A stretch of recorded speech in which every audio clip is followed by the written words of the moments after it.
Bismillahirrahmanirrahim. Assalamualaikum warahmatullahi wabarakatuh. Waalaikumsalam warahmatullahi wabarakatuh. Oke, selamat pagi Sobat FPP. Podcast FPP. Aduh, saya sampai lupa ya karena ini setelah satu minggu tidak berjumpa ya. Saya sampai lupa ya. Acara hari ini adalah podcast FPP. Nah, sebelum saya sampaikan tema apa untuk hari ini, saya sapa dulu ya untuk teman-teman virtual semuanya. Salam virtual dari kami. Oke, bisa Oke, nah sekarang untuk tema hari ini adalah keluarga tangguh mandiri, pangan sehat dengan aquaponik.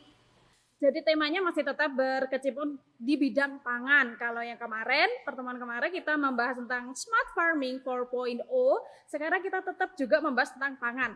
Kenapa tetap tema pangan yang kita kulik-kulik ya teman-teman? Karena kita ketahui bersama bahwasanya pertumbuhan penduduk semakin hari semakin meningkat. Survei membuktikan kayak kuis ya. Saya mencatat bahwasanya di tahun 2019 dari survei penduduk sensus itu menyatakan bahwasanya penduduk Indonesia di tahun 2019 sekitar 267 juta jiwa. Keadaan ini menunjukkan bahwasanya kebutuhan akan pangan yang dianggap sebagai kebutuhan primer pasti akan meningkat. Padahal teman-teman, jumlah lahan garapan itu semakin terbatas, tergeser untuk kebutuhan pemukiman. Untuk itu dibutuhkan suatu gerakan untuk mendukung kemandirian pangan yang menjamin pemenuhan kebutuhan pangan yang cukup sampai di level perseorangan dengan memanfaatkan sumber daya alam, manusia, sosial, ekonomi, dan kearifan lokal secara bermartabat. Untuk itu sekarang mulai didengungkan ya gerakan-gerakan mendukung kemandirian pangan, salah satunya disebut dengan family farming. Dan Fakultas Pertanian Peternakan Universitas Muhammadiyah Malang berperan atau mengambil peran tersebut.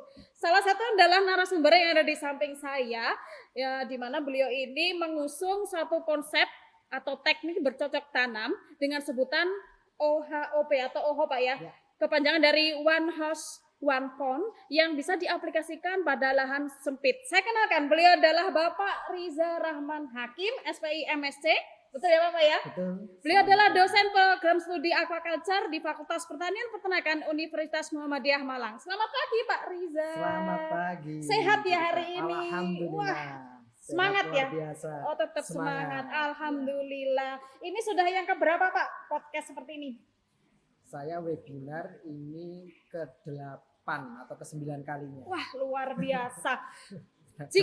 Jika teman-teman ya ini siapa sih Pak Riza ini kalau ngetik di media online, berita online itu sudah banyak ya Pak ya. Jadi Malang Times, Surabaya, kemudian apa lagi ya? Wah banyak sekali beliau tentang OHOP-nya ya. Sebelum saya kulik-kulik, Bapak boleh sapa dulu teman-teman virtual di situ, kita sapa Pak. Silakan. Ya. Assalamualaikum warahmatullahi wabarakatuh. Waalaikumsalam warahmatullahi wabarakatuh. Semuanya. Selamat pagi Bapak. Yes. Assalamualaikum warahmatullahi wabarakatuh. Oke. Selamat pagi semuanya. Iya, selamat pagi Bapak. Nah, ini kebetulan sekali ya Bapak, kita seragam ini warnanya biru-biru, backgroundnya kalau dilihat biru-biru juga gitu Bapak ya. Khas laut. Khas laut. Meski perikanan ya, karena beliau dari program studi aquaculture. Jadi ini benar-benar nggak sengaja ya, ini menunjukkan bahwasanya kita sehati Pak ini. Oke, nah kalau dari teman-teman, kalau melihat sekarang di Google Meet ya, di sini kelihatan ada beberapa apa nih Pak, semaian ya berarti Bapak ya. Betul, oke, persemaian. Jadi semaian, ya. Kita hari ini akan membahas tentang hal ini gitu ya. Nah, sebelum kita bahas tentang OHOP ya, tadi saya sudah singgung sedikit kalau background kita ini biru-biru ya. Ini sebenarnya lokasinya di mana Bapak ini kita ini? Ini di lab perikanan atau Fish Edupark. Fish jurusan Edupark. Perikanan. Ya. Oke, wah unik tuh. Ini lokasi gimana Pak?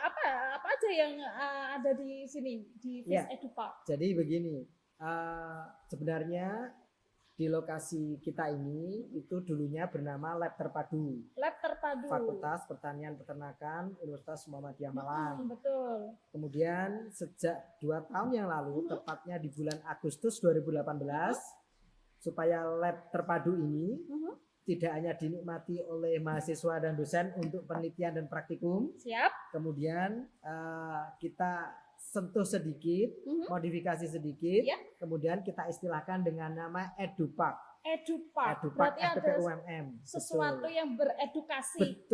Betul Apa sekali. saja Pak yang diedukasikan dari FIS EduPark ini? Apa hanya tentang perikanan? Ya, jadi untuk EduPark ini itu ada 4 sebenarnya. Ada Di sini 4. ada Oke. pertanian, ada Pertanian. peternakan, ada perikanan, kemudian ada teknologi pangan. Oke, berarti terintegrasi Pak ya. Terintegrasi, Baik. betul sekali.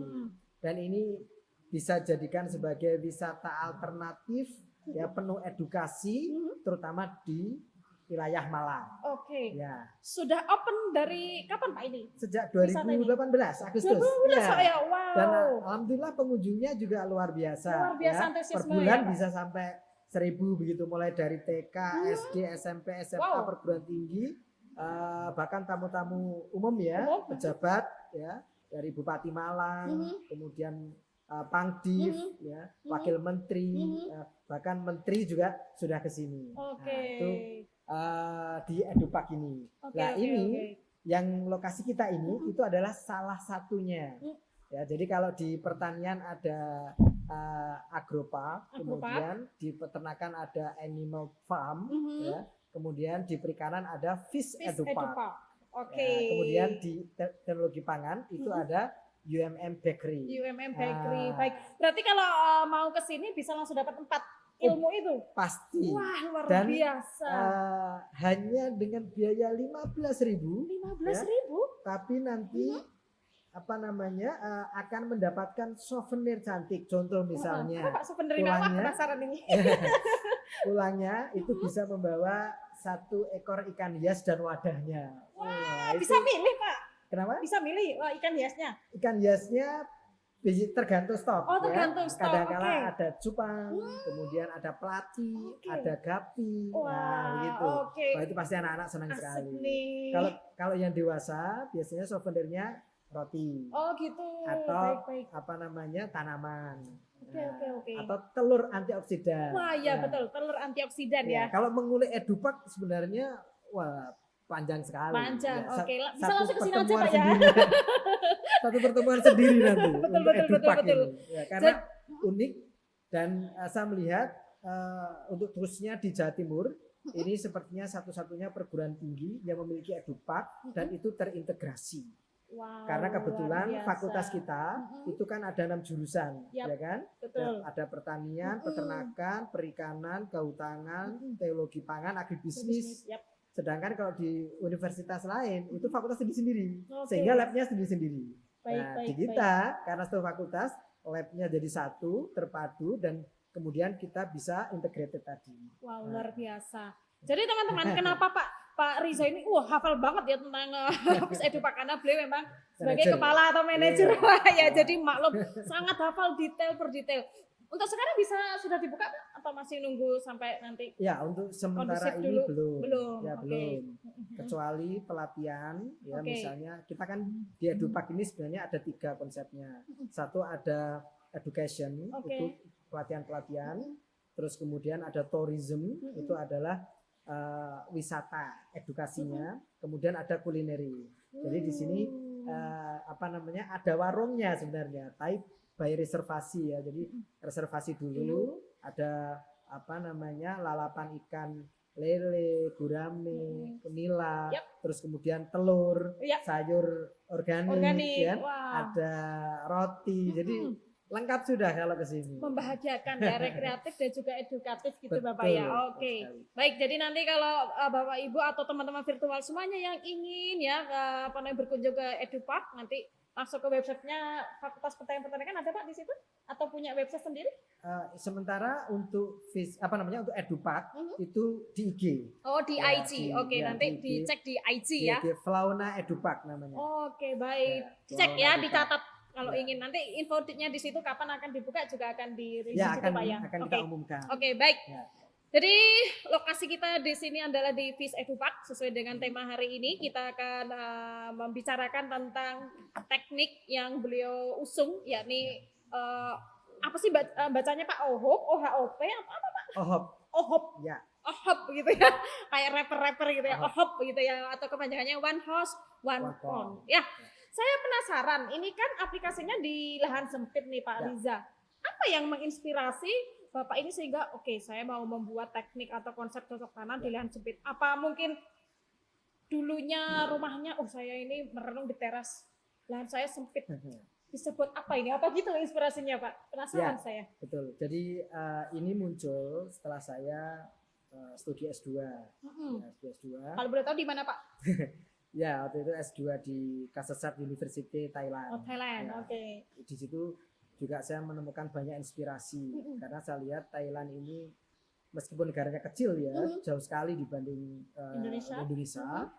Itu mereka bagus dalam pengelolaan.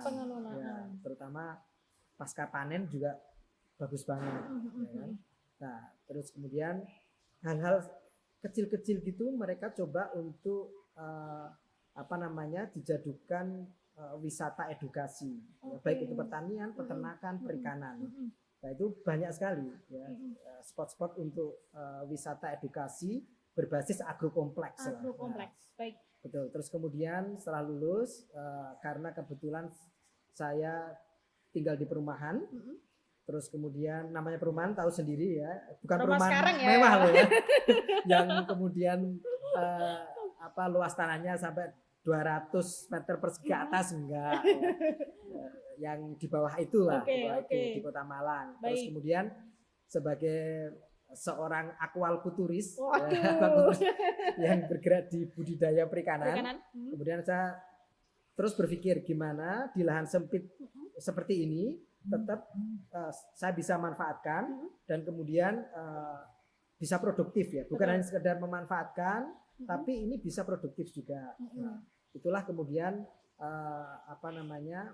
tercetus ide karena perikanan gimana saya kemudian mendesain tiap rumah itu bisa memiliki satu kolam, ya, satu kolam minimal sebenarnya itu. Jadi one house, one pond, satu rumah minimal punya satu kolam ikan minimal.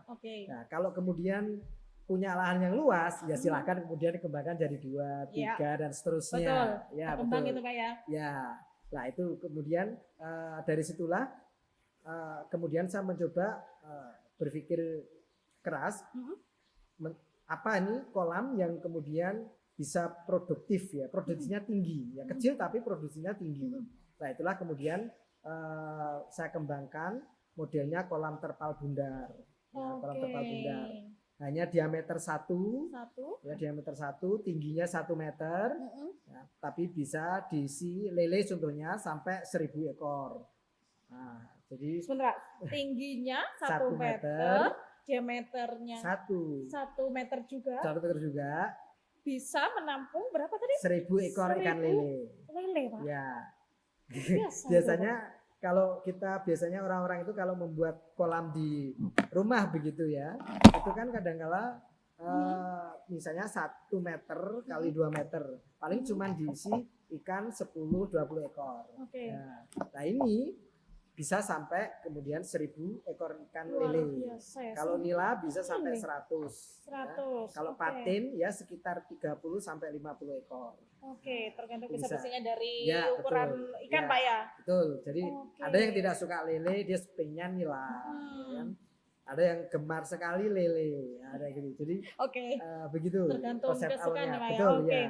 Nah, itu sampai akhirnya mendapatkan teknik yang pas itu butuh pengembangan berapa tahun, Pak? Atau berapa Kurang lama? lebih tidak ada setahun sebenarnya. Kurang lebih sekitar 3 sampai 5 bulan ya. 3 sampai 5 betul, bulan. Ketika awal-awal kemudian tidak langsung saya berhasil enggak. Ya. Itu banyak mati separuh gitu. Nah, dari situlah pengalaman yang sangat berharga. Jadi saya tahu bagaimana kemudian apa istilahnya meminimalisir kematian, ya, meminimalisir adanya penyakit, ya, dan seterusnya.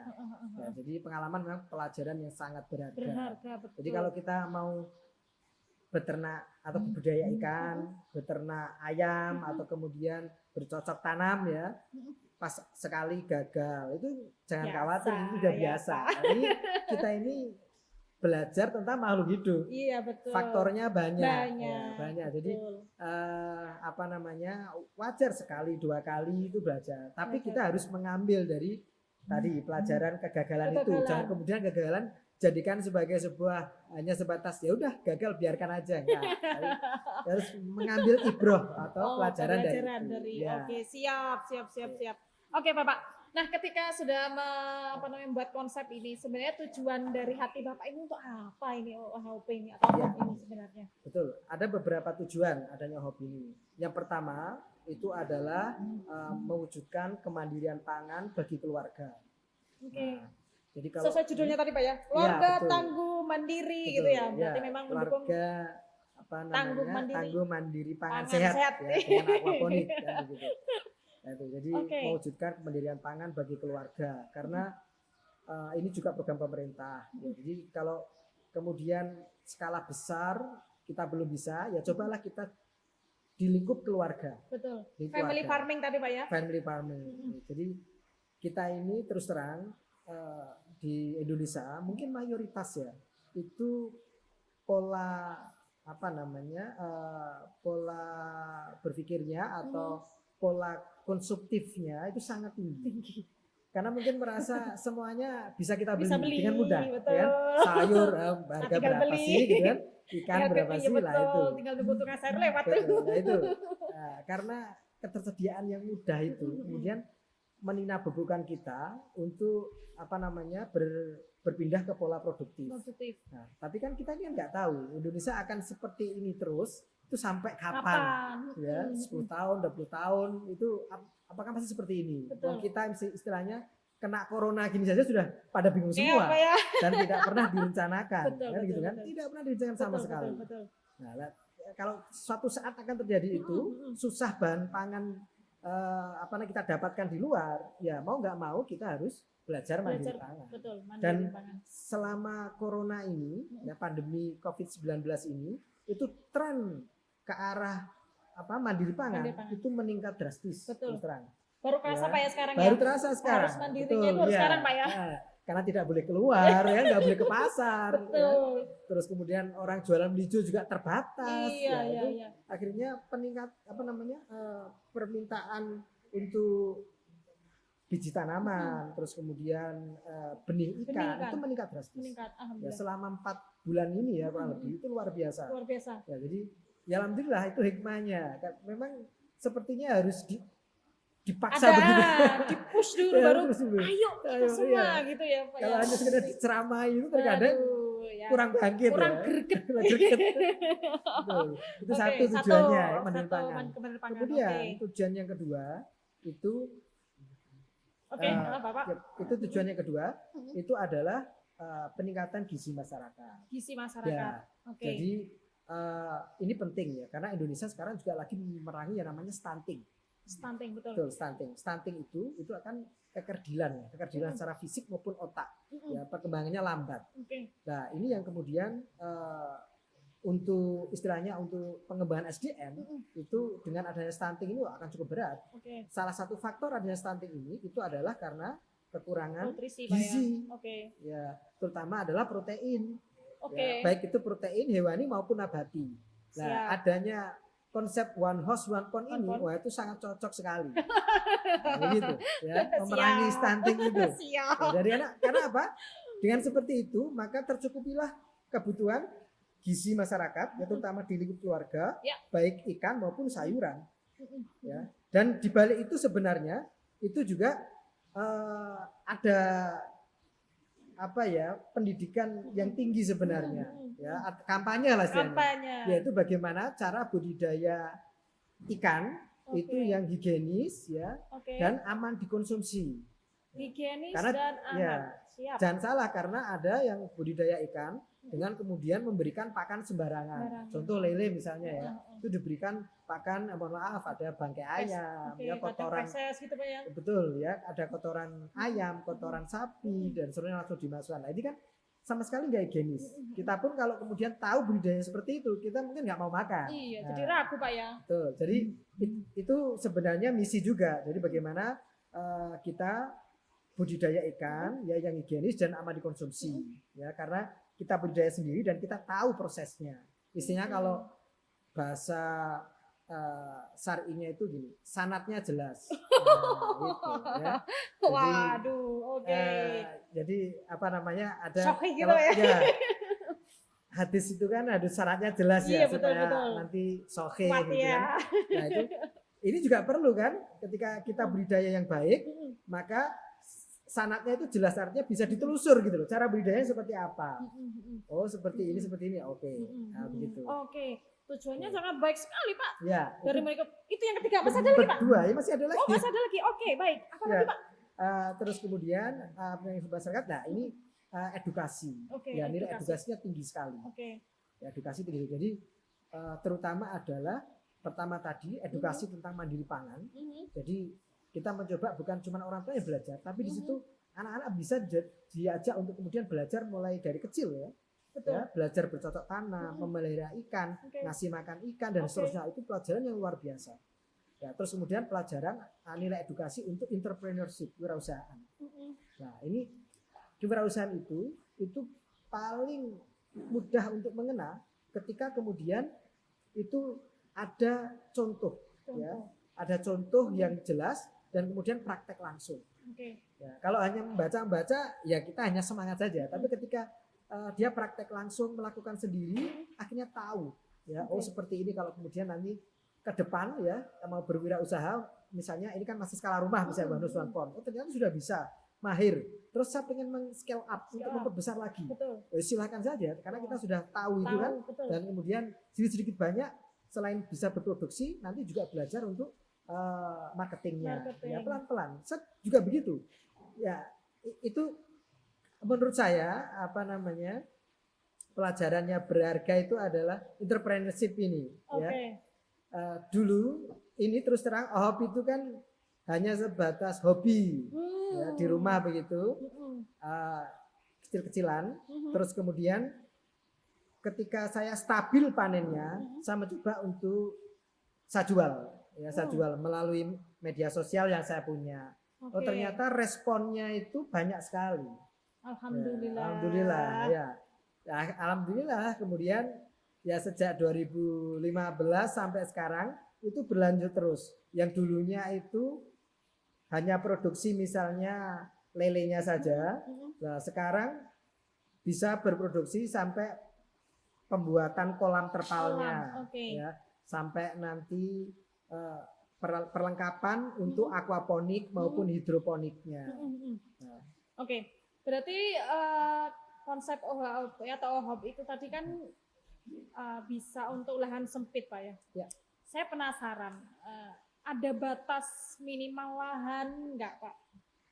Misalkan kalau kita punya lahannya segini, itu tetap bisa dikategorikan untuk aplikasi OHOP ini apa enggak? ya. Minimal itu 1 meter kali 1,5 itu sudah cukup. Nah ini Pak ya, Ya, kalau ya. ada lahan kosong 1 meter kali 1,5 sudah bisa Sudah cukup. digunakan. Wah, Betul. luar Untuk biasa. OHOP itu menggunakan kolam terpal bundar diameter 1. Kalau lele bisa diisi dengan 1.000 ekor ikan lele. Dan nanti panen itu bisa menghasilkan 50 sampai 70 kg. Wah. 50 sampai 70 70 kg. Padahal 1 per kilo. rumah itu nggak butuh sampai segitu Pak ya. Oh, Berarti iya. sangat menghasilkan Sangat sekali. menghasilkan. Ya, Bernilai ekonomis. sangat. Jadi dan misalnya untuk lele ya 50 sampai 70 kilo itu 1 kilo misalnya isi 10. Jadi ada sekitar 500 sampai 700 ekor ikan lele. Oke. Dan itu sepertinya kalau makan sendiri Mabuk ya, Pak mabuk saya. lele. Seminggu pun Mabuk nggak lele. habis itu ya. Iya, Untuk kalau makanya, Pak. sekeluarga cuman 6 orang ya Iya, itu nggak Bapak. habis itu. Ya Ya, nggak Allah, habis. oke. Berarti Makanya sangat biasanya menjanjikan. selain saya konsumsi sendiri karena banyak, saya kemudian jual. Ya, jual otomatis saya branding. Gitu. Oke. Saya branding dengan harga yang berbeda dengan pasaran. Pasaran. Ya, karena memang saya jamin kualitasnya. Siap, siap. Itu yang mestinya dilakukan oleh kaum milenial. Oh gitu Pak ya. Ya, Duh, harus saya kreatif tersinggung begitu. ini. Oke, baik.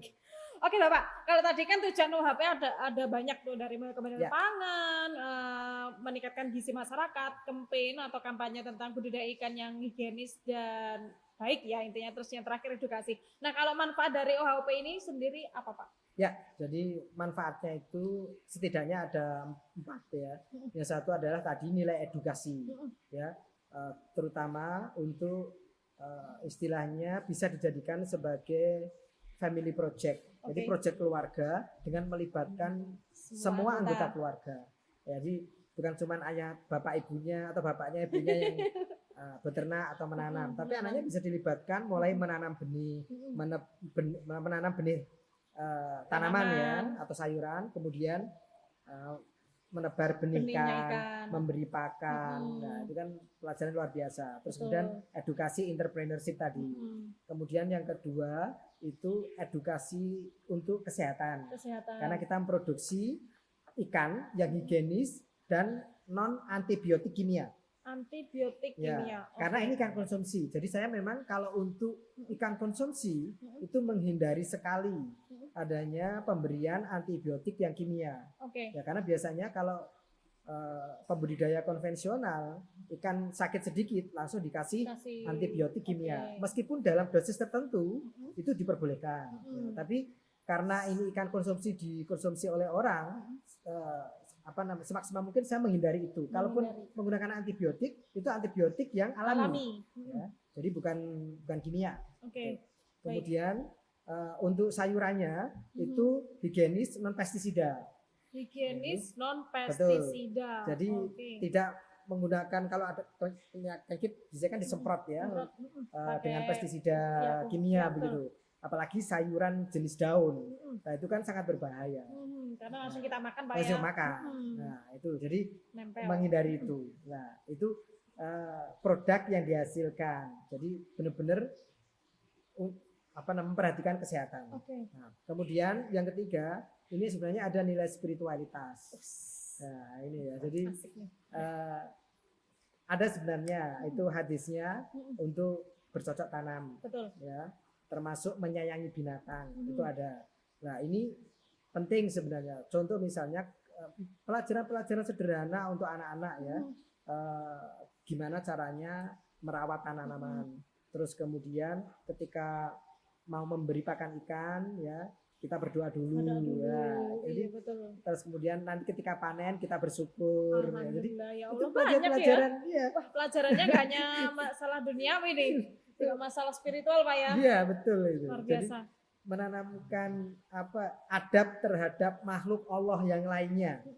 Ya, perlakuan makhluk Allah yang lainnya seperti hewan maupun tanaman kepada anak-anak paling mudah itu langsung mereka melakukan. Betul. Nah, jadi nanti ketika dewasa dia akan tahu, oh ada tanaman nggak boleh dirusak, ada hewan yang mestinya nggak boleh dibunuh secara sadis misalnya kayak gitu. Nah, iya, apalagi beberapa bulan ini banyak kasus-kasus seperti itu Pak ya.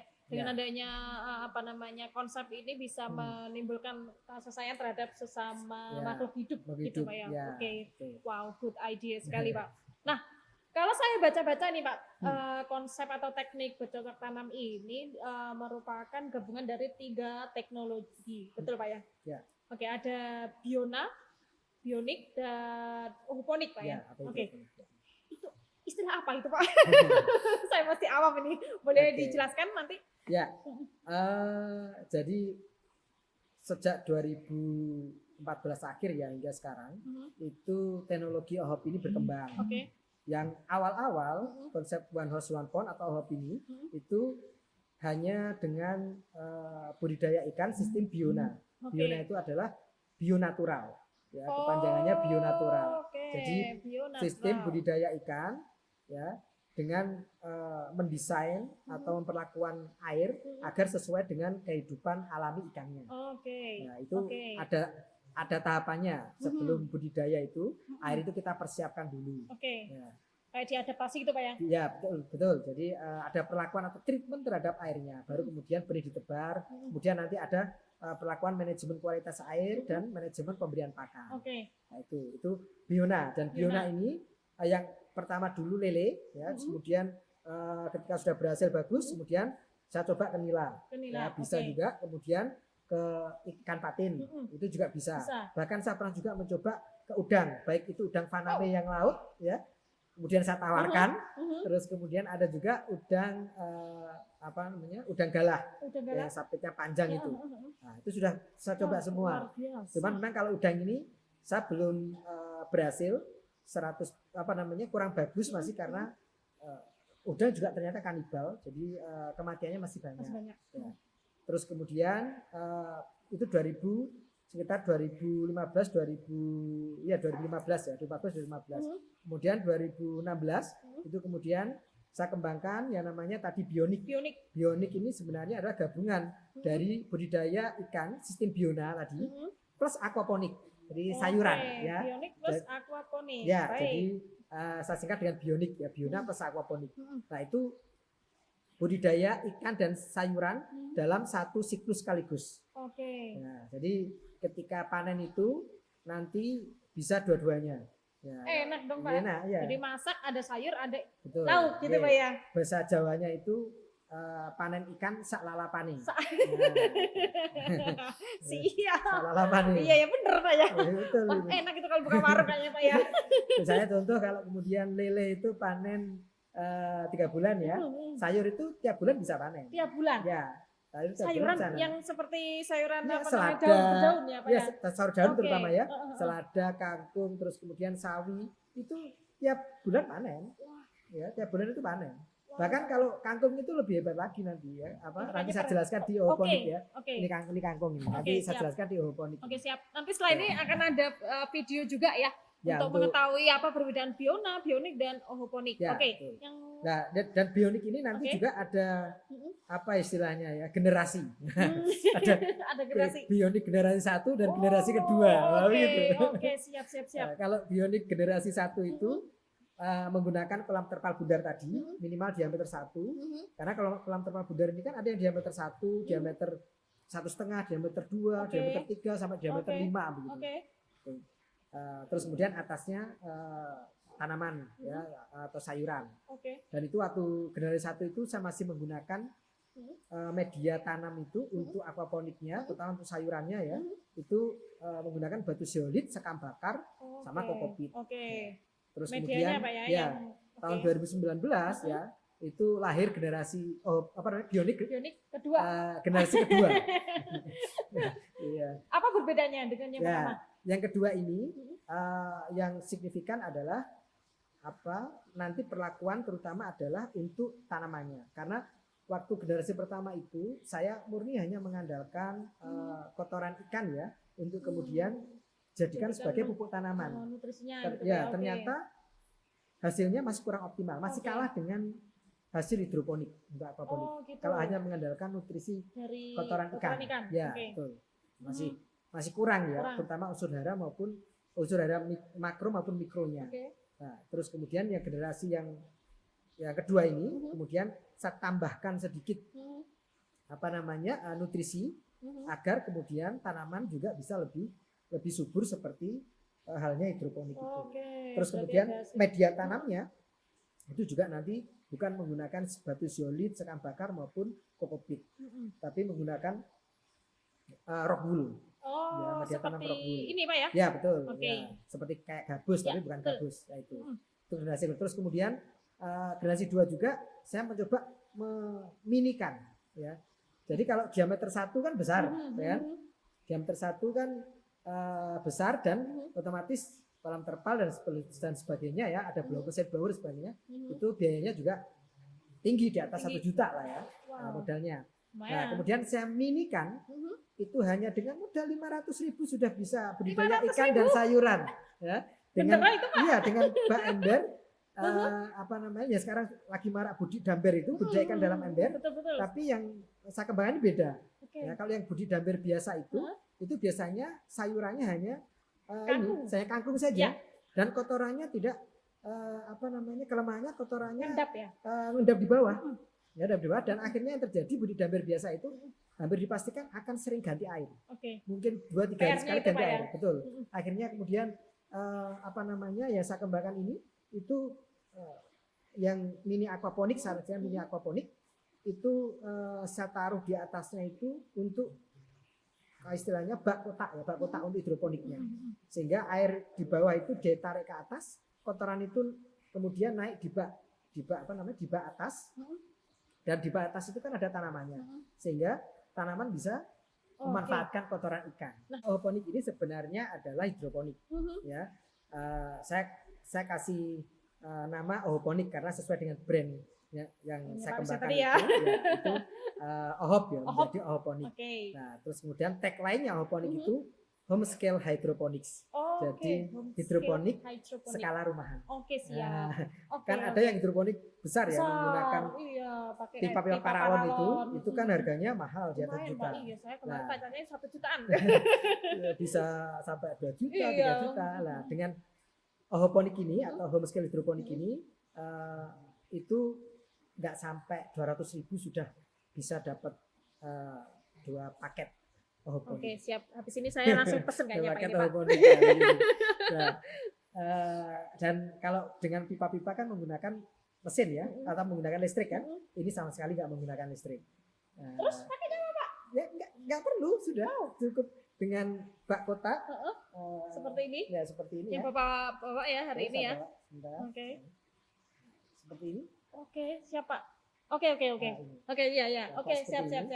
Nah, ini namanya sebenarnya adalah hidroponik sistem Wicks sebenarnya. Ya, kan ada banyak jenis hidroponik ya. Ada NFT, DFT, aeroponik dan seterusnya. Nah, ini sistem Wicks ya. Karena kenapa saya mengembangkan yang model seperti ini? Satu, karena mudah atau praktis itu dilakukan. Dan cocok untuk pemula. Yang kedua, murah. Ya itu. Jadi biasanya bagi pemula-pemula yang pengen belajar hidroponik, kalau langsung beli yang mahal kan dulu ya. Wah, kok mahal ya. Dengan hanya modal nggak sampai 200.000 ya. Sudah dapat misalnya 2 paket ya, sudah lengkap tinggal tanam ya. Dan hidroponik itu kan kelebihannya itu satu, nggak pakai tanah. Betul. Jadi bertanam nggak pakai tanah, nggak pakai kotor ya. Iya, anak sekarang nggak kotor ya. Kalau bertanam biasanya kan kita pagi atau sore ya. Kita bertanam malam hari pun juga bisa. Termasuk di dalam rumah itu bisa. Terus kemudian cukup menyediakan seukuran ubin saja. 40 kali 40 sudah cukup. 40 kali 40 cm. Ya 40 cm kali 40 cm ya. Cukup satu ubin aja itu sudah bisa kita kemudian belajar untuk hidroponik. Ya. Ini kan hasil yang ini sawi sambung sampai seperti ini usia sekitar 35 hari. Mestinya 30 hari sudah bisa panen. Tapi tak biarkan. Tak biarkan. Nah, sampai seperti ini. Ini tanaman apa Pak kalau boleh tahu Pak? Ini sawi jenis sawi-sawian tapi jenis namanya sawi samhong. Umur berapa tadi Pak? 35 hari. 35 hari segede ini Pak. Segede ini. Setelah dipindah ke netpot ya. Total kalau mulai dari semai mulai dari tanam biji di rock wool itu sekitar 7 sampai 10 hari. Ya ditambahkan ini ya kurang lebih 40 sampai 45 hari kita bisa panen. Wow. Ya. Luar biasa. Selada lebih pendek lagi nanti. Wow. Ya, apalagi kangkung. Kangkung nanti kalau sini kangkung ya, ini contoh nih, semai kangkung. Ya. Ini penyemaian kangkung. Kangkung itu panen pertama itu biasanya ya sekitar 4 minggu atau sebulan panen pertama. Nanti 2 minggu sekali panen lagi, karena kan cuma dipotong aja. Iya. Nanti dia akan tumbuh lagi. Ya, betul. Nah, ini contoh. Terus kemudian ini itu tadi kangkung. Nah, ini adalah semaian dari Pak Coy. Pak Coy. Ya, sawi Pak Coy. Pak Coy. Nah, ini baru berusia sekitar 9 hari. Nah, ini sudah saatnya dipindah ke tempat netpot istilahnya. Oke. Jadi simple, praktis ya, tidak perlu kotor, tidak perlu lahan luas, nah begitu. Untuk biona, ya, untuk budidaya ikan sistem biona tadi itu kelebihannya banyak. Satu tadi padat tebar tinggi. Padat tebar ya, jumlah ikan yang dibudidayakan bisa jumlahnya bisa jauh lebih banyak. Kalau biasanya di kolam konvensional tradisional per meter perseginya lele itu paling diisi sekitar 100 sampai maksimal 200 ekor. Nah ini dengan sistem ini itu bisa sampai 1000 ekor. Jadi 5 kali lipatnya, 5 sampai 10 kali lipatnya. Nah, terus kemudian yang kedua itu air ya tidak bau. Biasanya kan kalau lele ini kan air sering bau ya. Nah, dengan sistem Biona ini air tidak bau karena apa? Kita nanti memberikan perlakuan terhadap airnya Oh gitu. sebelum benih ditebar. Sebentar, Sehingga terus kemudian nanti ada perawatan seminggu sekali untuk manajemen kualitas airnya. iya. Sehingga air terjaga, kualitas air terjaga dengan baik, sehingga jarang sekali ganti air.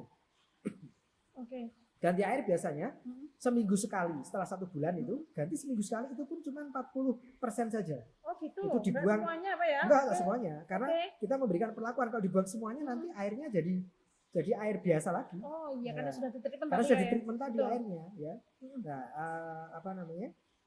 dibuang kotoran dasar, airnya sekitar 40%, kemudian tambah lagi. Terus nanti ada juga perlakuan terhadap pakannya. Jadi tidak bau, ya, tidak jarang ganti air, dan tidak disortir Oke. atau grading. Oke. Biasanya kan dia lele itu kan lele kanibalnya tinggi. Ya.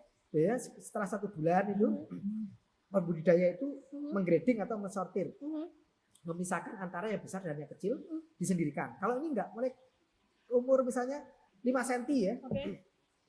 sampai kemudian panen ya di situ terus.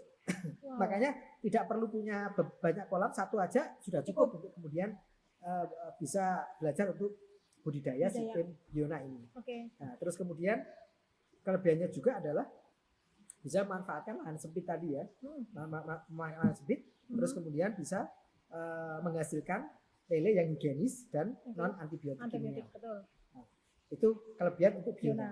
Nah, kalau kelemahannya saya kira mungkin di awal saja, modalnya karena pembelian kolam terpal bundar terutama itu kan ya otomatis lebih mahal daripada kolam terpal kotak yang biasa begitu.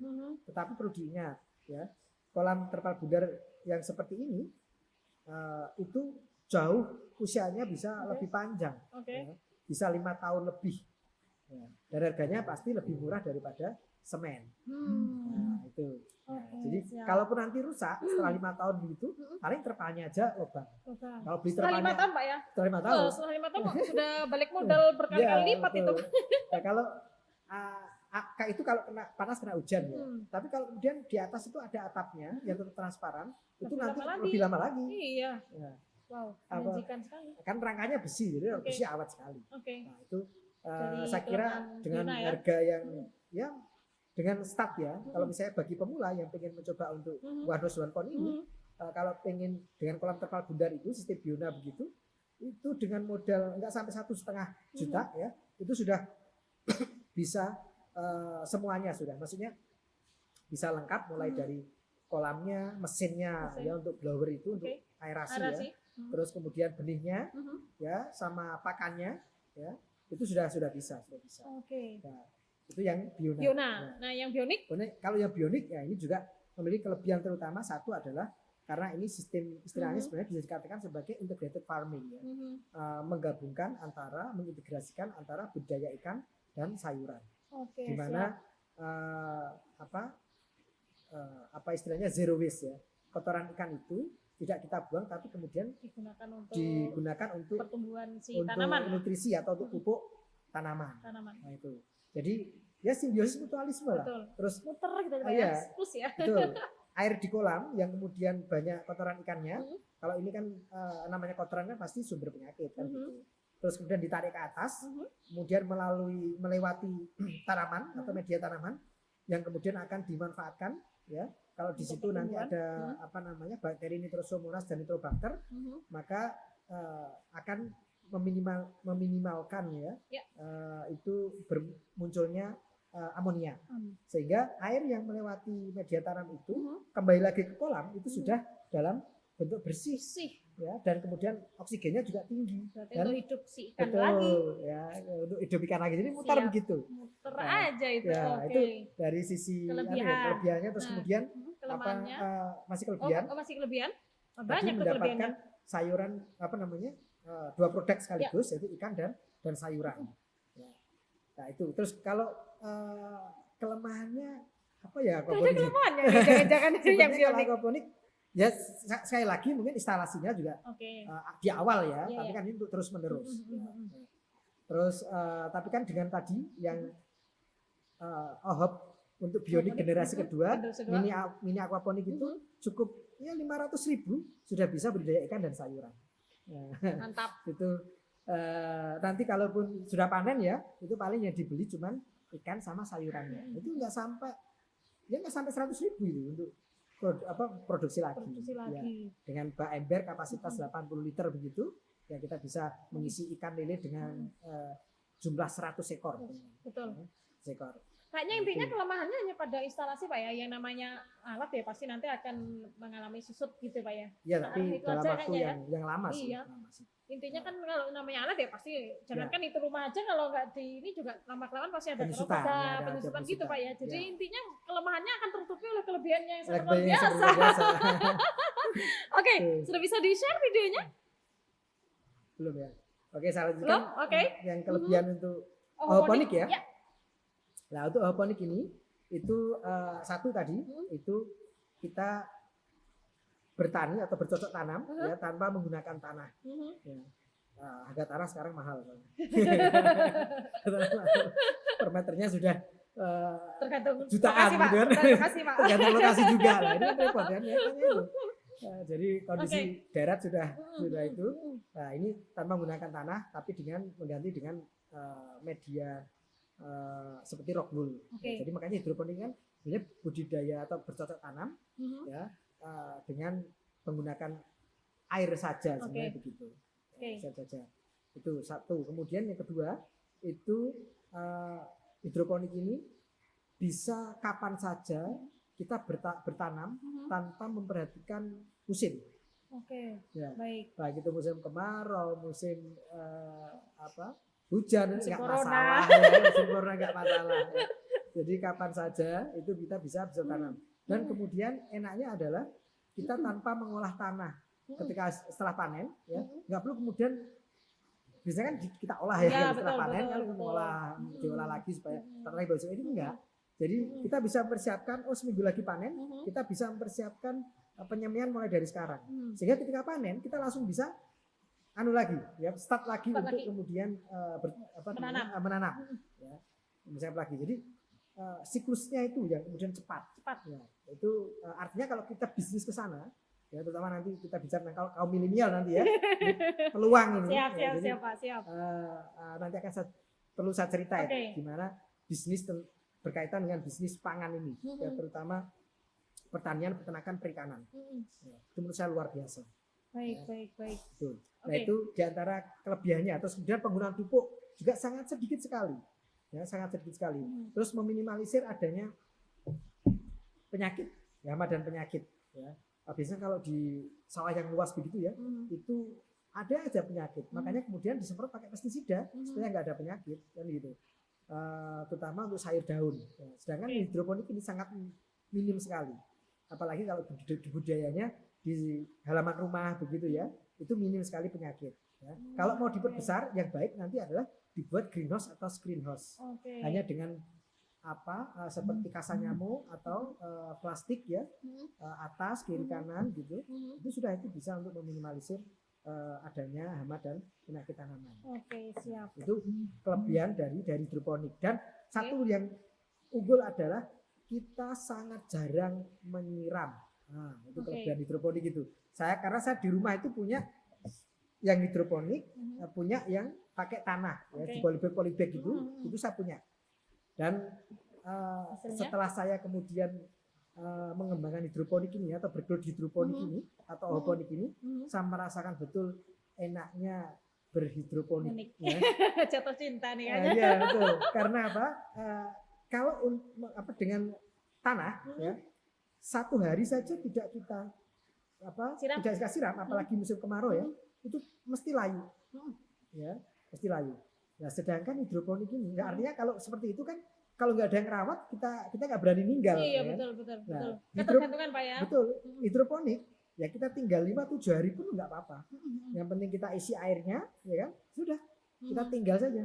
Nah, itu jauh lebih lebih praktis ya, hemat air. Ya, itu cocok juga untuk daerah-daerah yang airnya minim. Ini yang hidroponik ini. Berarti intinya teknik ini bisa diaplikasikan di segala kondisi geografis, dari mulai di dataran rendah mau di dataran tinggi, mau yang dia lahannya kering sampai yang mungkin dekat dengan sumber air, semua bisa Pak ya? Semua bisa, Wah, betul sekali. Luar biasa. Ya, betul sekali. Luar biasa. Ya, Oke. apalagi iklim di Indonesia ya. Oke. Kita ini memiliki Dua musim. dinikmati dikaruniai oleh Allah ini iklim tropis ya, 2 musim yang luar biasa ya, kemarau dan musim hujan. Nah, kapan kita juga bisa bertanam, berbudidaya ikan atau beternak. Nah, sedangkan kalau kita lihat di negara-negara yang subtropis yang memiliki 4 musim itu, wah itu efektif itu untuk budidaya di luar rumah ya atau outdoor itu paling cuma 4 bulan. Selebihnya itu sudah nggak bisa dia. Makanya dia menciptakan close house ya, sistem tertutup begitu supaya bisa dikendalikan semuanya ya, suhu, terus pH-nya, kelembapannya dan cahayanya bisa dikendalikan. Nah itu. Sekarang saya penasaran dari penjelasan Pak Riza tadi kan sepertinya sangat menjanjikan. Kira-kira sistem ini sudah Bapak kenalkan ke masyarakat pastinya ya? Ya. Nah, saya pengen tahu respon masyarakat seperti apa, karena saya dengar ternyata OHOP ini sebagai partner dari work from home ya. Work from home. Betul. Bukan partner, maksudnya ya saya pernah menulis partner work from home, maksudnya itu adalah partner ketika orang dalam masa pandemi ini itu melakukan WFH atau work from home ya, atau bekerja di rumah. Ketika dia bosan segala macam, itu cocok sekali kalau punya OHOP ini. Saya pengen tahu Pak, respon masyarakat seperti apa Pak? Ini pasti sudah dipromosikan kan Pak ya sistem ini. Bagaimana respon dari masyarakat? Ya, alhamdulillah sejak 2015 sampai sekarang saya sudah mengisi mengisi mulai dari instansi pemerintah sampai kepada RW begitu ya, sampai RW itu alhamdulillah, dan sudah di berbagai macam kota ya, yang belum ini luar Jawa. Tapi kalau produknya sudah kirim ke luar Jawa, cuman untuk mengisi pelatihan sampai ke luar Jawa belum. Kemarin mau ada undangan pas pandemi jadi belum jadi. Tapi kalau untuk Jawa itu sudah mulai Jawa Barat, Jawa Tengah, Jawa Timur itu sudah sebagian besar ya, beberapa kota besar itu sudah ya, untuk mengisi pelatihan begini, dan otomatis ya karena tawarannya banyak ya, bukan hanya sekedar budidaya ikan tapi juga ada budidaya tanamannya, jadi itu yang kemudian menjadi banyak tertarik ya. Kebanjiran order nih ya Pak. Ya alhamdulillah, terutama pas masa pandemi ini ya, seperti saya katakan tadi, ketika pandemi ini orang itu cenderung di rumah, mereka untuk mengurangi kebosanan, ya, kejenuhan, nah mereka butuh sesuatu yang sifatnya rekreatif. Ya, makanya cocok sekali produk OHOP ini jadikan sebagai partner WFH, work from home ya. Mau budidaya ikan bisa, budidaya sayuran bisa, atau dua-duanya aquaponik. Keren. Ya, begitu. Dan saya mencoba untuk packaging juga, terutama untuk aquaponik, untuk aquaponik atau hidroponiknya ya. Itu saya kemas sedemikian rupa sehingga bisa kirim sampai ke Papua. Saya pernah kirim ke Papua, Kalimantan ya, terus Dumai atau Riau itu sudah ya. Jadi dengan packaging yang bagus, ya itu ternyata diterima oleh masyarakat. Sebelum saya lanjut pertanyaannya, diskusi lagi ya intinya. Saya ingatkan untuk teman-teman virtual untuk mengisi link yang ada di kolom komentar ya tentang pembagian sertifikat ya kalau tidak salah ya. Jadi cek di link komentar, di situ ada link yang harus Bapak Ibu atau teman-teman virtual isikan ya. Kira-kira videonya bisa nggak di-share ya? Kalau tidak bisa, terkendala teknis, saya pernah melihat kayaknya ada YouTube berjudul OHOP ya Pak ya? OHOP ya? Berarti nanti teman-teman virtual bisa untuk ngecek ya bagaimana sistem dari OHOP ini, bisa klik di YouTube dengan judul channelnya apa Pak? YouTube di channel YouTube-nya ohop.id. ohop.id ya, jadi ohop.id .id gitu ya. Jadi nanti langsung ke channel itu untuk melihat bagaimana sistem dari OHOP ini. Karena kalau hanya sekedar ngobrol agak bingung Pak ya, ini seperti apa gambarannya ya. Jadi di situ sudah lengkap ya insya Allah Pak Riza ya. Di situ ada biona, ada bionik, ada aquaponik juga. Jadi semuanya lengkap di situ. di channel YouTube itu ahop.id itu ada tutorialnya. Wah, luar biasa. Tutorial untuk terutama untuk hidroponik. Oke. Yang untuk aquaponik ini masih belum. Oke. Ya, saya sudah buat tapi belum saya upload. Jadi untuk yang tutorial hidroponiknya sudah. Jadi mulai cara menyemai tanaman, cara membuat larutan nutrisi, cara perawatan ya, itu sudah. Oke. Ya, bisa Baik. di channel atau di ada lagi? IG-nya Oh, sama ahop.id. Oke. Ya, Bisa cek IG atau di channel YouTube. Ya, kalau video lebih banyak di YouTube. Kalau untuk IG itu foto-foto. Oke, siapa? Nah, kalau tadi kan respon dari masyarakat, sekarang saya ingin tahu kalau respon mahasiswanya Bapak gimana nih? Ya baik. Jadi sebenarnya ini kan begini ya. Karena kami ini adalah dosen, ya. Jangan sampai kemudian itu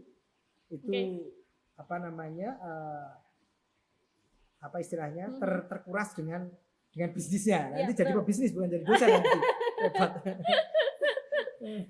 Jadi dengan saya mengembangkan ini itu kan harapannya karena keilmuan di pertanian, peternakan perikanan itu kan applied science, ya, ilmu terapan. Betul. Ya, saya berusaha untuk kemudian menerapkan ya ilmunya saya pelajari, ya kan. Terus kemudian saya terapkan, saya aplikasikan sama juga sendiri. Sehingga dengan begitu mengajar itu lebih dapat feel-nya itu dapat karena melakukan sendiri gitu. Ya, kalau nanti ada editing dan seterusnya. No contoh, no hoax gitu kalau sekarang ya. Kalau nggak ada contoh hoax itu karena ada contoh makanya dikatakan ini real loh. Nah, itu seringkali kalau kemudian pas ngisi terutama bagi mahasiswa baru atau mahasiswa yang istilahnya belum pernah saya tunjukkan gitu, itu saya kasih dulu ya tentang selain saya mengajar, dosen kan tidak perguruan tinggi ya, mengajar, meneliti, mengabdi. Tapi selain itu juga saya tunjukkan ini loh, saya punya bisnis kecil-kecilan ya, tapi ini sebenarnya sangat menjanjikan kalau benar-benar diurus secara profesional. Nah itu terus kemudian saya tunjukkan begitu ya. Jadi dengan model seperti itu ya mereka supaya dapat inspirasi. Betul. Oh iya ternyata artinya apa? Sambil bekerja saja itu bisa kok kita kemudian melakukan sesuatu ya yang kreatif, yang inovatif gitu. Apalagi kemudian kita pure merintis dari awal, memang benar-benar pengen menjadi seorang entrepreneur. Ya. Berarti mahasiswa Bapak banyak dong yang main ke rumah Bapak hanya untuk tahu gimana ini Pak caranya? Ya alhamdulillah. Oh banyak ya ramai Pak ya. Bahkan bukan cuma UMM loh ya. Oh dari universitas lain? Wah luar biasa ini Pak. Dari UB pun banyak. Oke, berburu ke Paris ini. Kayaknya saya harus juga ke sana ini. Termasuk ya orang teman-teman yang teman saya dulu waktu kuliah ya atau saya nggak tahu tiba-tiba ada orang hubungi terus pengen lihat misalnya kalau tidak ke rumah ya ke Edupak sini. Kalau ke rumah itu mininya misalnya kalau pengen yang besar bisa ke Edupak ya, atau bisa Edupak begitu itu seakan begitu. Jadi mereka akan semakin mendapat wawasan dan tahu langsung seperti ini dan itu peluang besar. Oke Pak, pertanyaan terakhir karena ini sudah mau masuk ke zuhur ya. Inovasi apa lagi yang Bapak siapkan? Teknik ini atau konsep ini Pak? Ya betul. Ya sebenarnya ada satu lagi yang belum saya luncurkan. Ya nanti ditunggu saja. Oke siap. Ditunggu saja. Ada satu produk lagi yang insya Allah dalam waktu dekat lah. Ya. Kita podcast lagi ya Pak ya? Nanti udah rilis ya? Boleh ya Pak ya? Boleh. Oke berarti ada inovasi satu lagi yang Bapak keep. Betul. Nanti insya Allah segera dirilis. Ya. Saya berusaha begini sebenarnya. Gimana setiap tahunnya itu ada perkembangan inovasi. Inovasi apa gitu. Setelah mempelajari sana sini segala macam gitu ya. Kita kan dengan seperti era seperti ini kita bisa belajar dari banyak hal, dari banyak sumber, yang kemudian kita bisa perkaya atau modifikasi. Nah itu yang pengen saya nanti ya pengennya setiap tahun tuh ada begitu. Ya, tapi ya belum tahu walau alam nanti akan seperti apa karena biasanya ide itu muncul iya itu betul kadang-kadang ada juga Pak ya betul ya tidak disengaja ketika melihat sesuatu apa gitu muncul muncul siap kami tunggu Pak ide-idenya Bapak sekarang saya minta Pak Rizal memberikan statement closing harapan Bapak Riza terhadap generasi milenial dalam mendukung kemandirian pangan ini seperti apa? Silakan Pak. Ya, saya berangkat dari masa pandemi ini ya. Masa pandemi ini, itu sebenarnya ada slide saya sebenarnya. Itu tidak ada yang menduga, ya. Dan kemudian banyak sekali sektor-sektor yang itu kemudian apa istilahnya runtuh ya, misalnya runtuh, benar-benar bangkrut gitu, ya. Dan itu ya banyak seperti kemarin itu ya itu perhotelan, pariwisata, ya, betul. Itu benar-benar itu lumpuh itu ya. Terus kemudian termasuk sebenarnya jasa konstruksi pun ya, perumahan, transportasi itu benar lumpuh. Nah, ada yang bertahan dan kemudian cenderung untuk meningkat. Itu ya sektor pertanian, peternakan, perikanan. Pokoknya yang berkaitan dengan pangan. Betul. Nah, artinya apa? Sebenarnya pangan ini tetap akan terus eksis. Ya, kalau kita berpikir sederhana, selama itu ada manusia, ya pasti butuh pangan, kan begitu. Simpel saja sebenarnya. Siap. Ya, tergantung kemudian kita bagaimana nanti meng-create-nya, ya, mendesainnya, terus kemudian memperbaiki kualitas yang akan kita kembangkan. Ya. Sebenarnya itu yang dibutuhkan dan ini sebenarnya cocok untuk milenial. Dan sekarang sudah muncul nih banyak petani milenial, kalau di luar negeri namanya young farmer. Young farmer masih muda-muda di bawah 30 tapi sudah punya instalasi hidroponik yang greenhouse yang luar biasa. Ya, mungkin omsetnya sudah ratusan juta bahkan miliaran. Ya. Dan di Indonesia pun sekarang sudah mulai berkembang, gitu. Ya, Pak. Karena tuntutan ke depan selain bukan hanya sekedar pangan saja, yang nanti ada halal, ya, dan juga yang menyehatkan. Nah, dan ini prospek, ya, sangat prospek untuk generasi milenial. Banyak yang bisa kita create tentang pangan ini, ya, baik itu pertanian, peternakan maupun perikanan maupun teknologi pangan, ya, pokoknya berkaitan dengan hal lauk pauk lah, gitu ya. Hal lauk pauk itu luar biasa. Nah, ini yang harus kita kita tangkap, gitu ya, peluangnya harus kita tangkap. Apalagi contoh nggak usah misalnya, waduh, kalau ekspor masih jauh ya, nggak boleh ekspor. Indonesia ini 260 juta penduduk, iya, Pak, itu butuh pangan semuanya. Siap. Ya, asalkan kita mau meng-create dengan baik, ya, harus punya ide-ide segar, ya, terus kemudian terus belajar, ya, untuk mengembangkan produk. Nah, itu insya Allah generasi milenial, ya, yang kemudian bisa mengembangkan pangan ini, ya, itu memiliki prospek yang sangat cerah, ya, sangat cerah.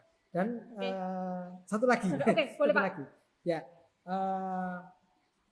kalau kemudian ingin terjun di dunia pangan itu jangan hanya sekedar coba-coba, ya, terjun langsung, ya, dalami itu, resapi itu, karena kita berkaitan dengan makhluk hidup, ya, nggak bisa kalau hanya istilahnya separuh-separuh, ya, namanya makhluk hidup ketika kita budidaya atau beternak itu butuh disayangi, ya, totalitas apa ya? Ya, totalitas, kita harus empati.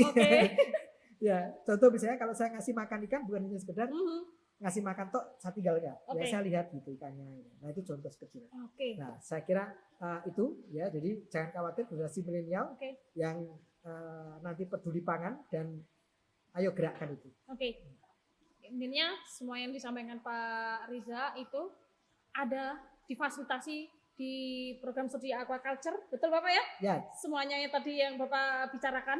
Jadi jangan ragu-ragu untuk teman-teman atau mungkin Bapak Ibu yang putra-putrinya belum ya mengambil keputusan mau bersekolah di mana atau melanjutkan ya jenjang pendidikan di mana, bisa masuk ke program studi aquaculture, Fakultas Pertanian Peternakan Universitas Muhammadiyah Malang. Ya, program studi aquaculture atau program studi budidaya perairan, jurusan perikanan. Insya Allah dosen-dosennya terus mengembangkan teknologi-teknologi yang tepat guna, aplikatif di masyarakat. Ya, itu yang diinginkan oleh dosen-dosen di jurusan perikanan atau prodi budidaya perairan atau aquaculture. Kami tunggu join Bapak Ibu, ya, putra-putrinya ya tentunya ya. Dari apa yang kita diskusikan hari ini ada satu poin penting ya menurut saya ya, bahwasanya kita harus menggalakkan nih gerakan ketahanan pangan atau kemandirian pangan melalui pangan dari pekarangan. Ya. Betul Bapak ya? Jadi menurut saya sendiri ya PR bagi saya ini Pak. Tersentuh nih saya sebagai kaum milenial ya, bahwasanya kita juga harus menggalakkan itu tadi ya, gerakan pangan dari pangan. Oke. Kalau tadi kita buka dengan salam virtual, sekarang kita tutup dengan seperti biasa, salam seperti ini Pak. Oh gitu. Iya, kita punya closing ini ya, salam closing yakni Ini ada We tanda. Love UMM. Oh tidak ada Pak, Oh, karena iya. sudah waktunya Oh, ya. Oke, kita tutup dengan We Love UMM. Terima kasih banyak Iya, semuanya. udah, Bang. Assalamualaikum warahmatullahi wabarakatuh. Waalaikumsalam.